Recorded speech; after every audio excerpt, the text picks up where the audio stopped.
Testing, testing.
Hi, everyone. Welcome to Livepeer Fireside.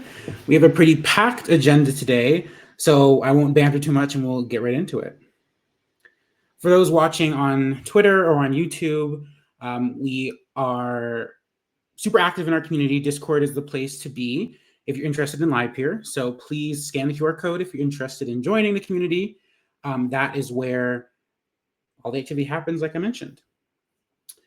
If you're a builder and interested in real-time video AI, Daydream is the place for you. We have a growing community there as well as an API for you to build all of your apps or plugins that are imagining the future of real-time video AI. All right, so for some community updates, 1 second. We have a steady fee rate over the last few weeks of around 15,000. This last week, we had 15,826. Additionally, we have a 3-year high participation rate at 51.8%. So again, thank you to orchestrators and delegators for getting active on the network. We always appreciate those who are staking and securing the network. Additionally, because of that participation rate over 50%, we have an inflation rate that is ticking down. So please stay staked and we can continue to decrease that inflation rate on the network. Awesome. Just for a quick agenda, first we're going to have Doug on the Livepeer vision. Then we're going to have Nick, who's going to go over the Dev Connect summary. Foundation plus Doug was at Dev Connect, and we have a lot of exciting updates to share out from that.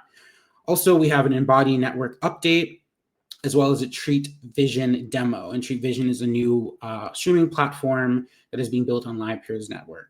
So without further ado, let's get into it. Welcome, Doug. How you doing? Hello, I'm doing well. Mic check. Can you see me and hear me? Yes, loud and clear. All right, well, I'll let you take over the stage. I know you're going to share your screen, so feel free to share, and we will jump right in. All right, let's see. Share screen.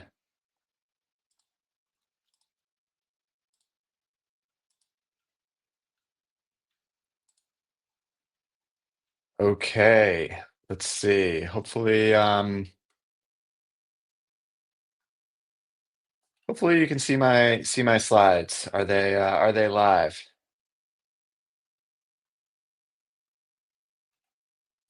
They don't look live yet. There we go. All right. So thanks everyone for joining the Fireside. My name is Doug Mechanics, one of the co-founders of the Livepeer project.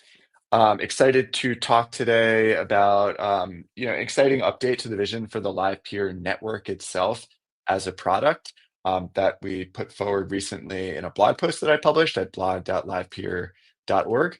And it's called a real-time update to the Livepeer network vision. And unsurprisingly, this piggybacks off of a sort of a big vision post we did earlier in the year called Livepeer Cascade, in which we laid out the opportunity for Livepeer to be a leading infrastructure when it comes to the future of AI video and live AI video. And we've learned a lot since then and made a lot of progress building and supporting early users and sort of validating the hypothesis. And now it's time to think more deeply at a product level of how the Livepeer network itself actually succeeds and wins in this category. So I just want to give a quick presentation and go over this vision a bit. Cool. So first of all, I want to highlight that in the last year, since we introduced AI compute on the Livepeer network as a new form of job types beyond just video streaming and video transcoding, we've seen it deliver tremendous impact very quickly. AI-related fees now represent 72% of the revenue and fees on the network. So pretty quickly in a short period of time, just a few months, it's gone from almost zero to the vast majority of fees on the network. And that's pretty validating that using all the GPUs on the network to power the future of AI video represents a big opportunity, far bigger than just transcoding and streaming alone. This is just the beginning, and we have a lot of work and potential ahead of us, right? Um, Secondly, I think it's worth recognizing that video itself is expanding and changing as a category. And it is far more than just like single camera live streams, like the myself being streamed in this call right now. It is sort of represented by all this AI generated content that has to do with like generating gaming worlds, doing analysis on video in real time, doing really creative outputs like style transfers and AI augmented avatar generation, and all these sorts of video streams, which are not just human from one camera, but are actually influenced by AI processing as well. Um, a couple examples that have been sort of viral lately to show the potential of this. There's a number of these that I'll show a couple different categories.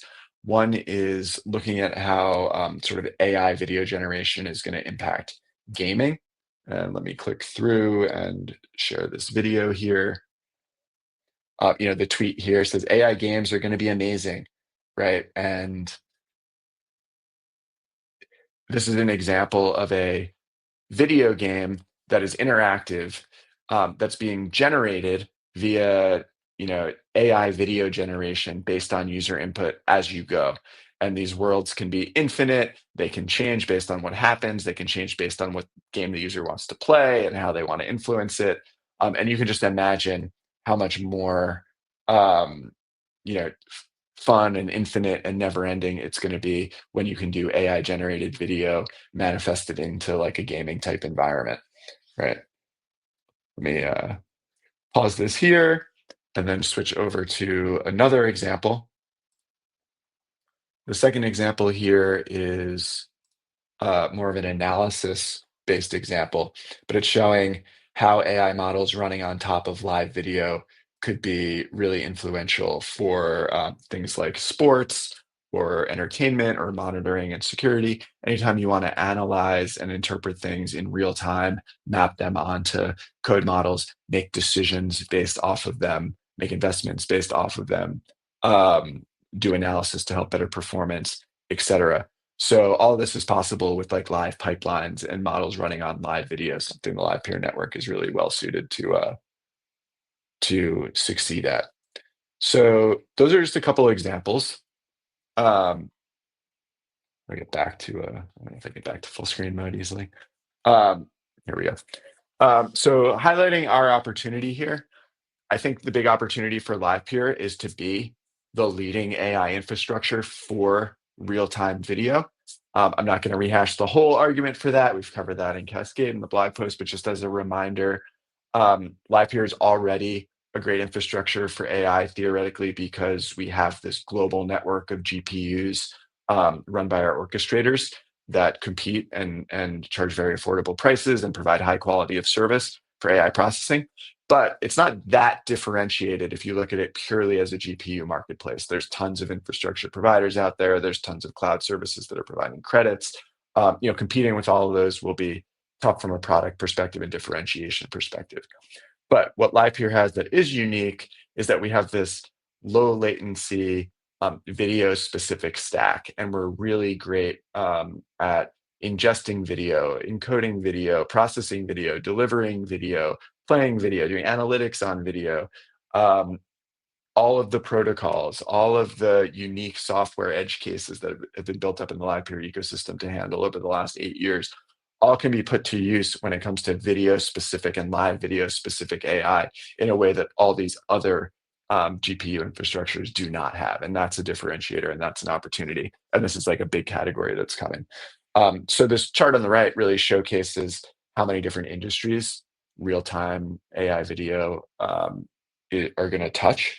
And you see examples in creative entertainment, gaming, robotics is enormous, where just the world generation for training data and synthetic data for training data for AI enabled robotics is a huge potential market.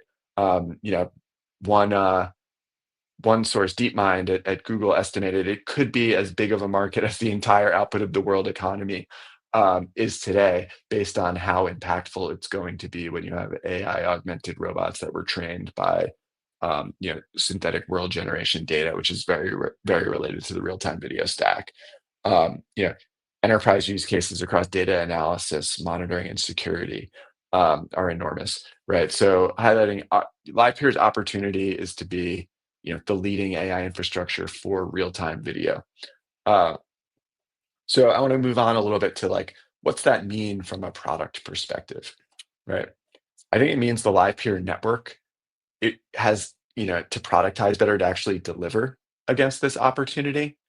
And first I want to highlight like three things that the network needs to do if it's going to deliver here as the leading infrastructure for real-time video workflows and world models. First, users have to be able to show up and deploy real-time AI workflows onto the Livepeer network and request inference on them, right?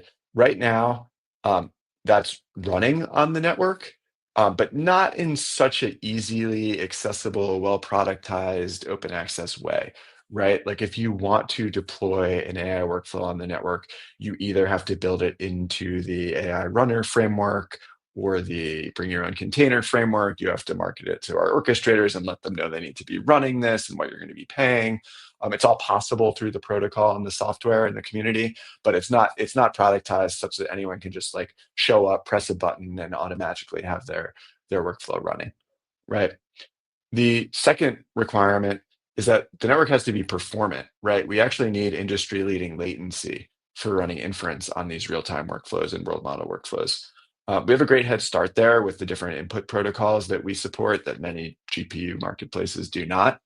We already have a low latency video stack in many ways for things like stream diffusion and Creo 14B models that are running. We're already like lower latency than many of the alternative providers out there, the leading providers out there, and big opportunity. But we have a lot of work to do to like establish what the SLAs are, benchmark and measure our network to make sure we're delivering on them, making it clear for orchestrators how they can show up and what the expectations are and how they can benchmark and compete their own setups to deliver against this. So that's a whole slew of work that's ongoing and exciting so that we can actually market to the world. Hey, for these really popular real-time workflows, world model workflows, Livepeer has lower latency and high performance relative to the alternatives, right?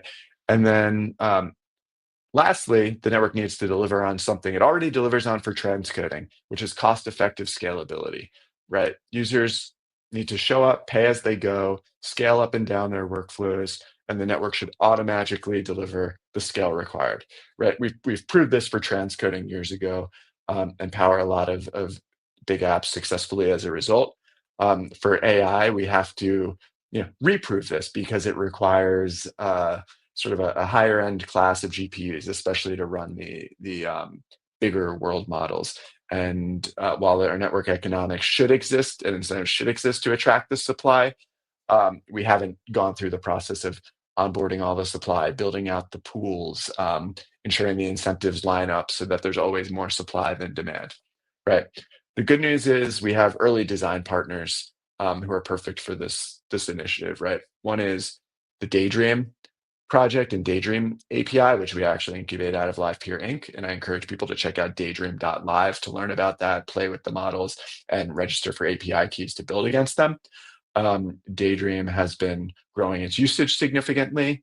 It has been working with design partners and early partners to use the API initially, and that's driving a lot of the traffic and fees on the Livepeer network. There's a perfect design partner. So as the Livepeer network productizes to meet the needs of Daydream, that should be done in a way that can allow other businesses to show up and serve additional use cases and industries in these categories, leveraging the same primitives, right? Another great design partner, the Agent SPE/Embody project. I know they're two different projects now. We're going to be hearing an update, I think, later on this call from one.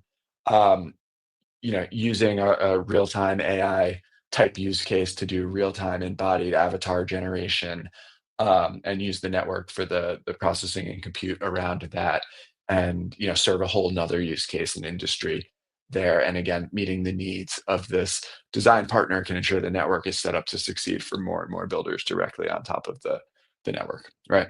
So these are a few things the network needs to deliver. How do we do it? I think there's more to come on this front, more posts, more roadmaps to be shared, more detail. But at a high level, we're in the early stages of sort of inspiring and defining a 4-phase plan. Um, First, we can call it like the network MVP. We need to measure what matters and establish the benchmarks to show how the network can perform on real-time AI workflows and how individual orchestrators can be benchmarked so they can be set up correctly and competing in this marketplace. And this work is already well underway. And I know that the Cloud SP in particular has done a lot of work on testing and benchmarking, and is contributing to this track. And by the end of the quarter, we want to have a framework in place so that we understand how the network is performing relative to other providers for real-time AI inference. Right. Second milestone, it's really productizing this MVP, and rather than just saying, "Hey, one orchestrator, here's how you perform running a workflow." How can we look at the network holistically and say, "Hey, the network actually delivers um, against these SLAs in a scalable and high performance way." That means like the selection algorithms are right, the failovers and redundancy is right, competitive market price discovery is established, right? This work's also underway. It's updating everything we've learned in transcoding to really nail it for real-time AI, and underway. And probably early in 2026, we should really establish the network level SLAs, and see high performance relative to peers. And that's really a great starting point to be off and running to capture this opportunity, right? When you look beyond that to milestone 3, I think this is about um, making it really extensible so anyone can show up with any workflow and really have a toolkit to deploy these workflows, provision the resources they need, have high confidence in the performance in a very permissionless and easily accessible productized way. They don't necessarily need to make code contributions. They don't need to market these workflows to the O community to attract the supply. There should be a framework for sort of like showing up with the workflow you want to run, and the network can respond and react and scale to meet your needs, right? And I think that's like the full productization of the network, and hopefully that's late next year that we can achieve that. Um, the fourth milestone, that's really the future. It's an optimization opportunity, which is a big opportunity, but not necessarily here today. And this is like, let's actually innovate on the execution of these models to take advantage of our massive parallelism. Like how can people request and manage clusters of resources on the Livepeer network to execute these workflows in parallel using many GPUs to support one workflow? This is how we can scale out on more consumer hardware. This is how we can introduce things like fine tuning and maybe even training on the network down the line. I think this is, in the future, but it's a big, exciting opportunity should we achieve 1 through 3, so we can return to face that. So a lot more to come on the roadmap for this and how all of the different SPEs and builders and companies in the ecosystem can contribute towards this plan, but want to give a little preview. Lastly, just sort of re-highlighting, this is all working, and it's very early days. Like, fees on the network were up 76% last quarter from the quarter before, to an all-time high of $203,000, sort of approaching $1 million run rate annually for fees alone on the network, not counting Livepeer token. This is a great signal and a great start, but it's just the beginning. We really want to 10x or 100x these fees, by the end of 2026. And this product vision, I think, is a high conviction bet that gets us there. Hope everyone is excited and inspired by it. I know everyone will have their own take on how the network can be useful and what use cases it could support. But if we execute on this product vision, it should make it extensible to support all of these, high compute needs of AI video processing for the future. So I say, let's go. I hope everyone else is along for the ride. Thank you very much. Let's go. Yeah, just to usually have a lot of questions, usually I have a lot of things to add, but Doug, that was super, super compelling, super strong. And I don't think I have any questions, but I did want to highlight some of the comments in the community. We have adjectives like compelling, convincing, and super strong conveying of the message, stellar vision. So again, just want to give your credit for being an amazing leader of Livepeer, CEO of Inc. And yeah, just, I'm curious if you have any reflections from that positive feedback or any last pieces of wisdom for people. Thanks. No, yeah, I'm glad a lot of people are excited about it. I know that, hey, change is scary. I know that ambiguity can be scary for people. If we have all this expertise and history on transcoding alone, we know it so well, right? So it's very comfortable. And this is this new market that hasn't even arrived yet, right? Like, it's going to be this year, next year, that people start to build real-time AI apps that impact society at scale. But this is definitely coming. It's exciting. It's inspiring. It's a big opportunity. So I think it's energizing and something I think we all should be excited to work on for the coming year. But we're going to do it together. It's going to be challenging, and we'll figure it out.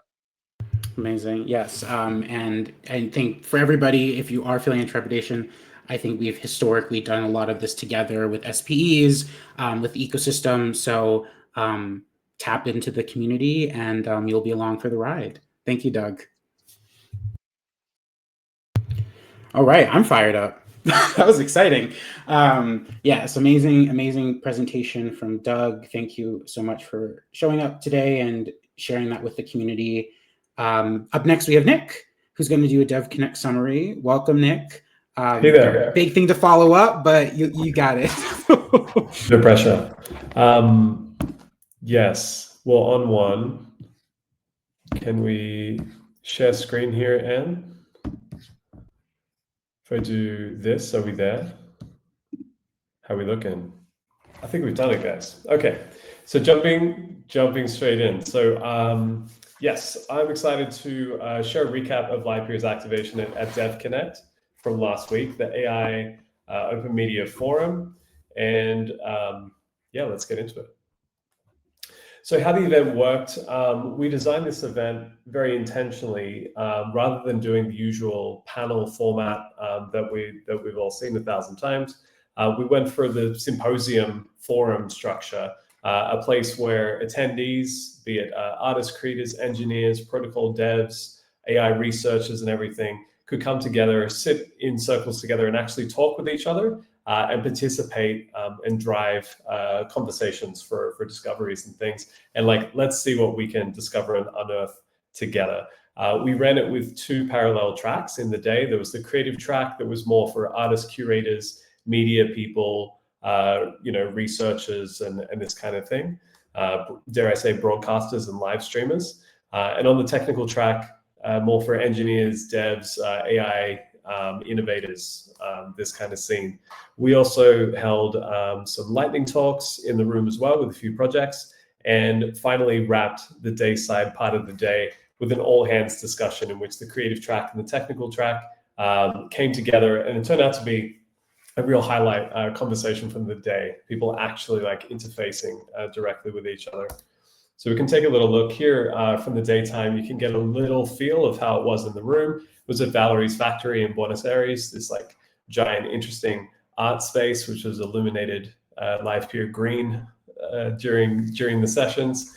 The room was filled out with people from across the AI and media ecosystem, creative technologists and founders, engineers, and so on, and also a contingent from the local Buenos Aires art and creative scene who were doing stuff around the gallery there, and a few other folks from around Latin America.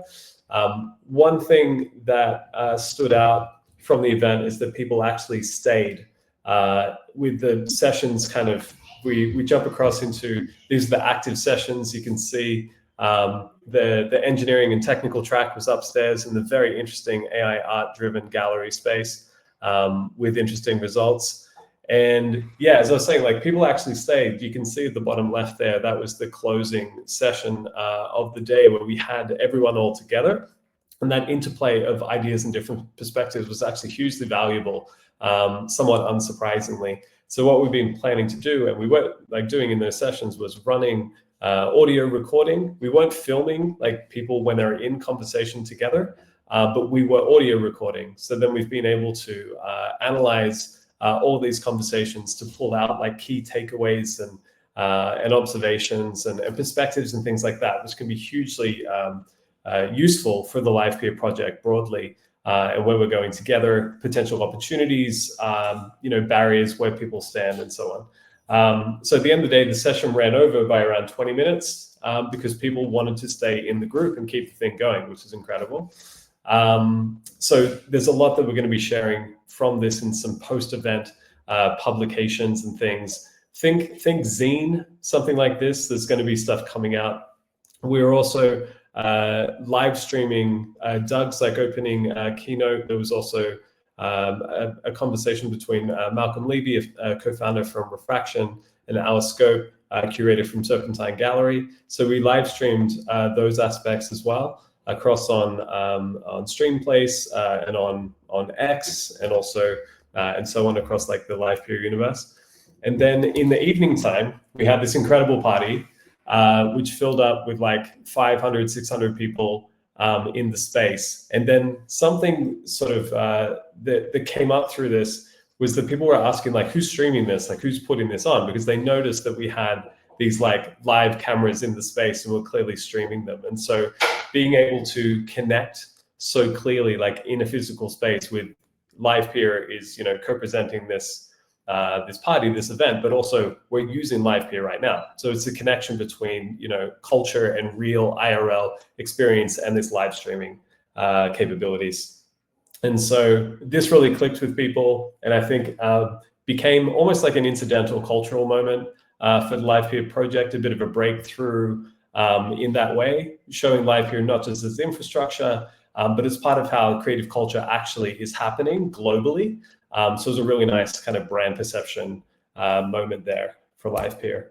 So a few quick key takeaways from the event itself and like what people were talking about, what was coming up in these sessions for people. It was clear that authenticity and anti-slop is a major thing. People have concerns around AI in those sorts of areas, and therefore being able to have your kind of on-chain attestations, or dare I say IP, via say story protocol or something like that, was something that was coming up consistently. Artists, creatives describing their own creative practice as their code, their actual code, and therefore people kind of repurposing it without permission is not cool. But on the other side, people are really interested in the creative capabilities of AI. Enter Daydream and real-time AI on Livepeer. There was strong appetite for real-time AI video, people really interested in what they could build with it. Daydream is resonating strongly globally, and we had the Argentine Daydream ambassador in the space as well. Let me flash back really quickly. There he is, bottom right there, like showing what he's been building and how he's using Daydream as part of his like creative funnel and what he's doing, his workflow. And in the final session as well, we had there's people drilling next to me, so I'll jump off in just a moment. A key takeaway for us is that someone said Livepeer are showing themselves to be the technologists who actually care about what's being created. And so in an event and a giant week like Dev Connect, for example, or people coming from technology scenes that are really focused on AI and going all about it, holding a symposium event of this type, like this, bringing people together across different fields to actually explore and go deeper in tech and AI was a really, really strong thing to do. So yeah, overall, great event. Huge shout to everyone across the Livepeer Foundation team helping to stage the event, through Doug, for his keynote, and everything else. Yeah, big thanks to all. I know you have some sound going on in the background, but I do have some questions. Sorry about that. No, you're totally fine. I just don't leave the stage yet.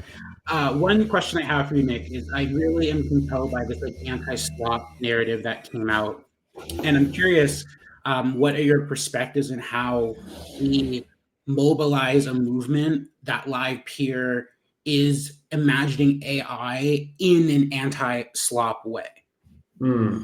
Totally. I think in a funny way, it's like there's authentic ways to create and build with AI, right? There's authentic use cases. And it's as clear as people being like, yeah, don't copy paste what I do. That's not cool. If you're going to do that, if you're going to reference my work, then it's great if the original creator can be attributed, ideally rewarded economically or whatever, right? And that's kind of where we all are. It's like, how do you figure out this tech to actually have those sort of attribution aspects to it, or that kind of the way that, say, art and creativity has always been done. But at the same time, it's like, who is an artist and a creative now? If everyone can make infinite stuff instantly via a prompt and all that, right? So it's kind of, people are rethinking like what it means to be an artist and a creative and or a builder.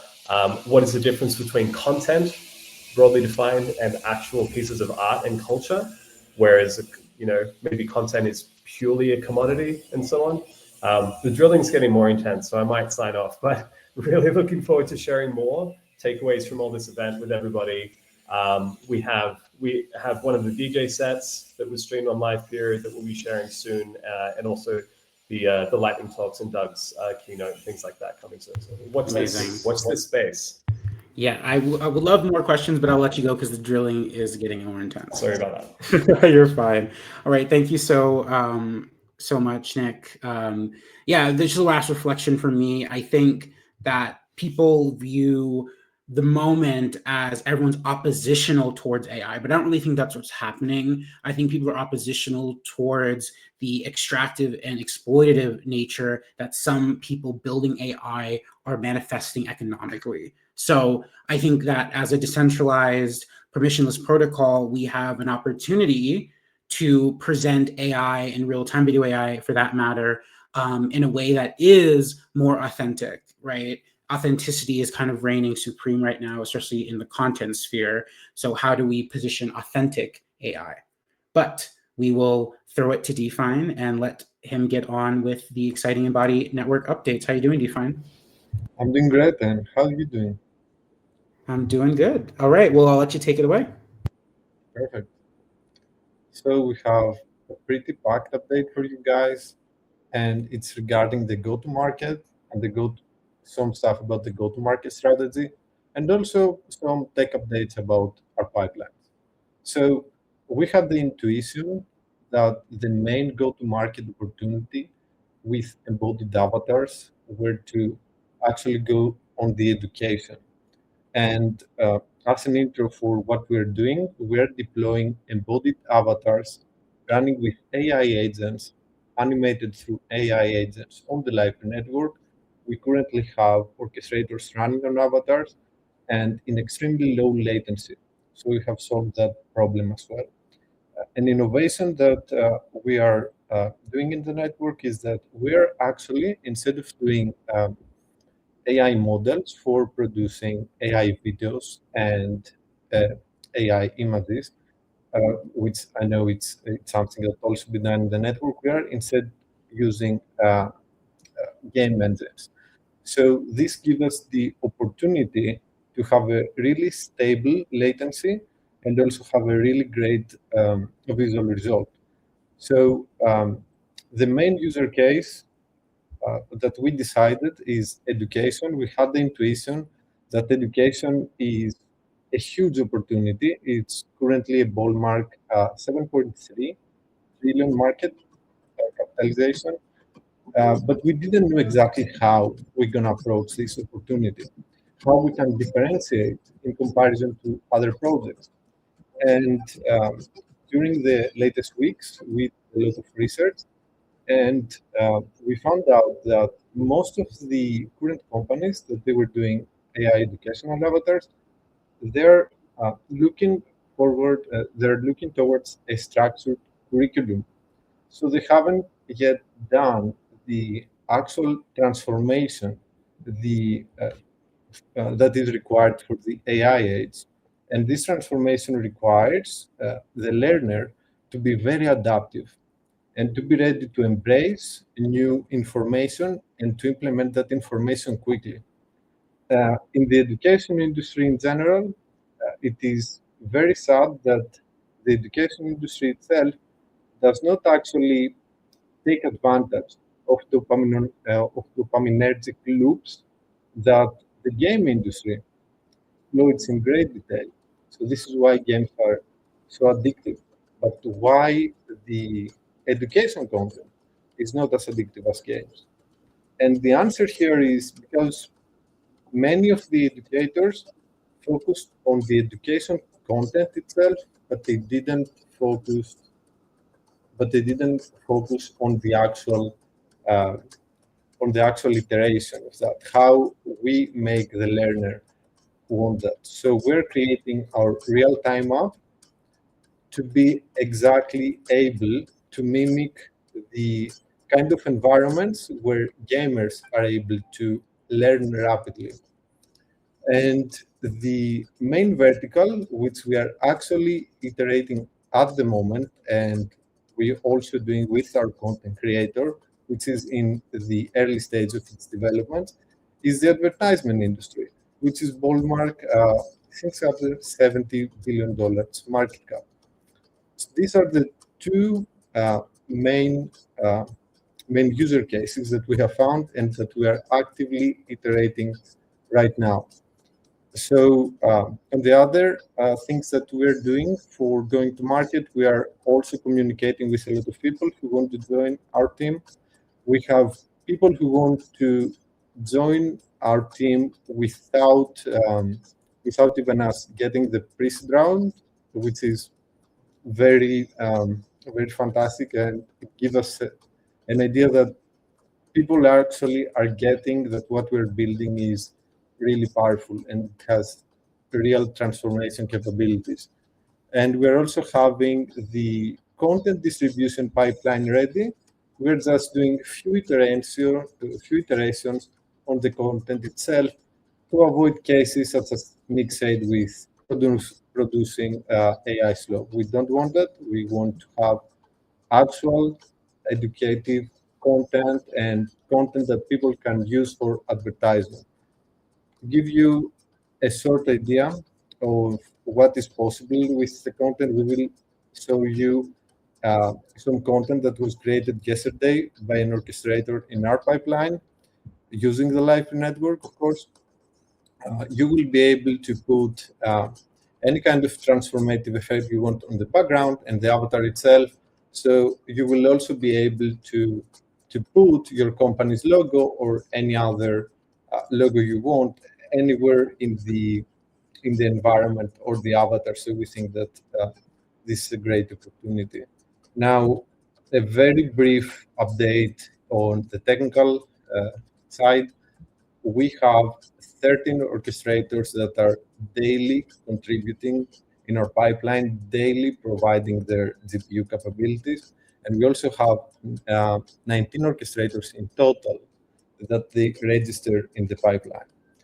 Some of them are not very active, but we're looking at ramping at the numbers being increased daily and that the new orchestrators doing daily. So thank you so much for all of that. Now we introduced payment updates. We introduced updates that we have now a journal that you can access with your API.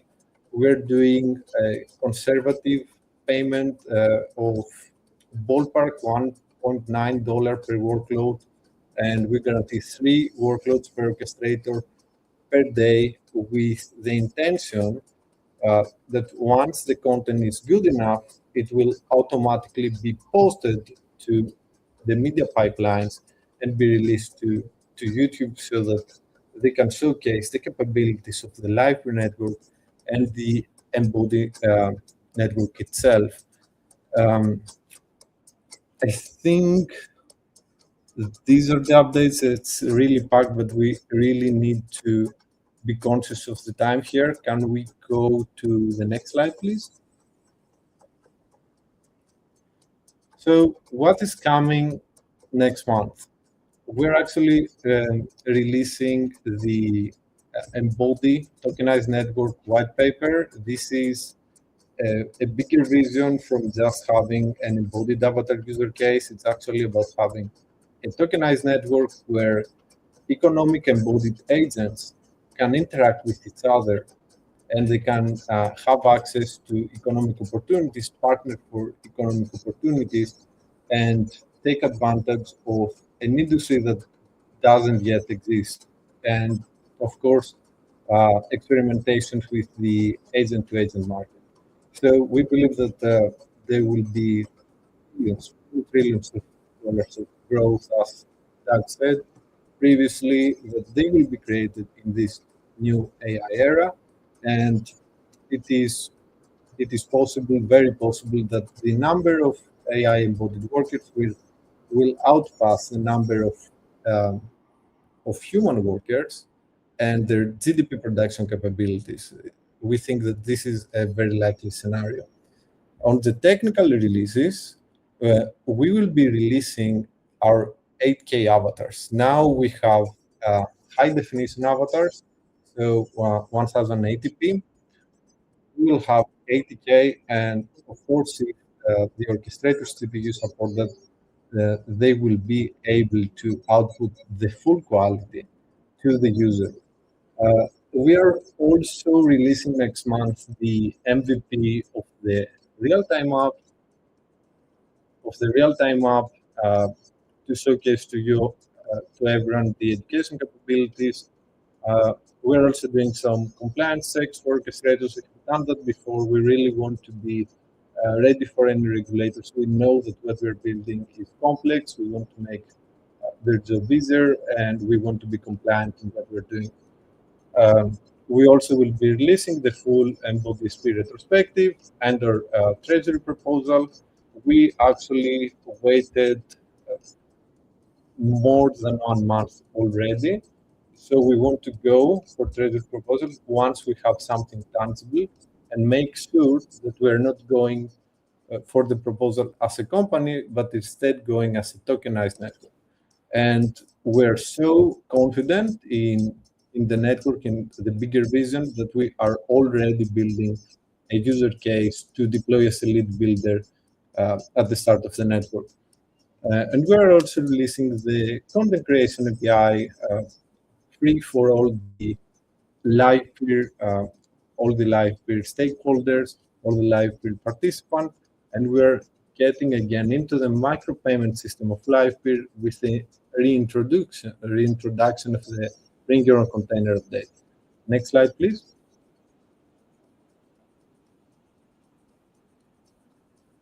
If you are an orchestrator and you want to join the alpha, everyone is welcome.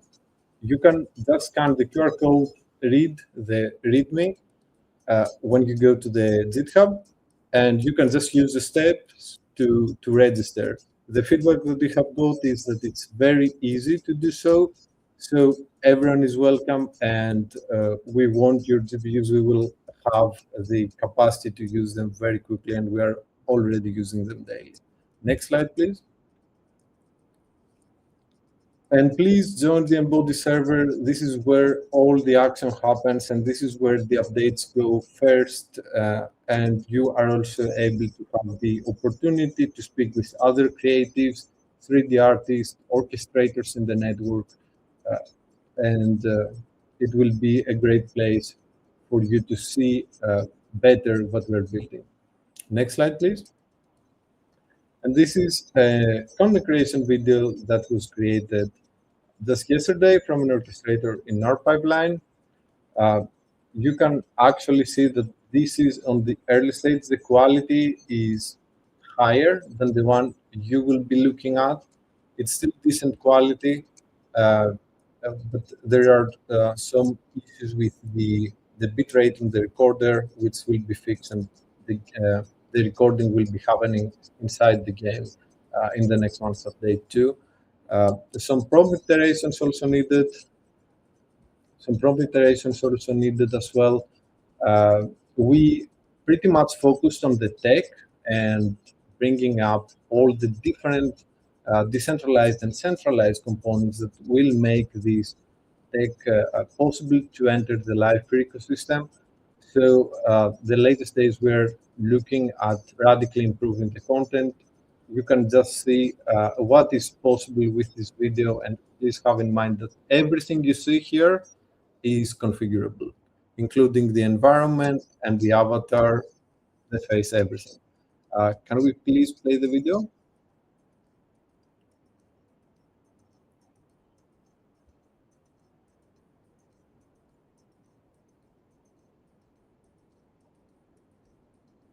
Oh, we cannot play it. Sorry, it's I think when you embed, I can potentially, if you can share your screen with the video, that would be great. I can share my screen. Please give me a moment.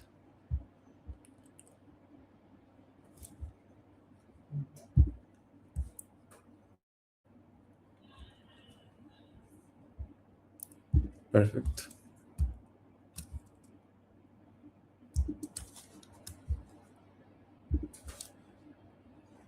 Okay.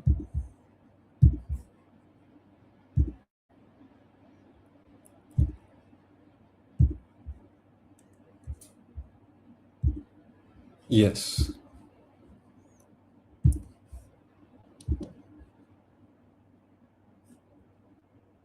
Fast walkthrough of demystifying attention mechanisms in neural networks 1, so you can apply it today.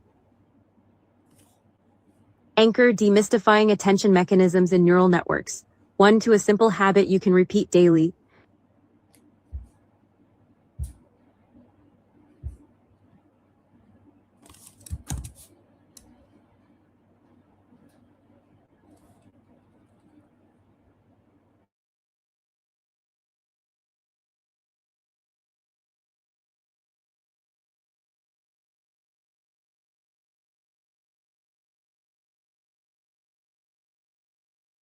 Swap perspective. Explain demystifying attention mechanisms in neural networks 1 as if teaching a friend in 30 seconds.